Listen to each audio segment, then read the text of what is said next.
It's funny because you say that, and I remember when I first started doing interviews in the media, I must have only been like 17, 18, and I was, like you say, you're so unaware of like having working class roots and where you come from. You just think it's normal. Like, I never grew up thinking I was without anything or anything was different from anyone else.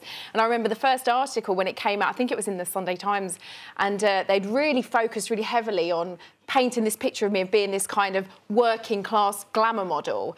And I remember my mum calling me, being absolutely devastated that I talked about growing up in a council house, that she was 17, that she liked the odd spliff every now and again. And she was mortified. And I kind of get it, because she still had to go to work. Yeah. And I just, in my world, it was like completely normal. I wasn't ashamed. No. I didn't know any different. And I was actually, I'm really proud of my working class roots. But even up until now, like, you know, it's kind of like in this country, it's like we are shamed into it. And I mean, even recently, like I was, I think it was like last year, I was up for this job, and I remember, and my acting agent at the time said, "Kelly, you haven't got the job. I think you're not the right pedigree." And I thought, to be named a pedigree, like pedigree, I was like, I don't think we can work together anymore, because I do feel like there is still a little bit of that. Still there? I think it's still there. Oh yeah.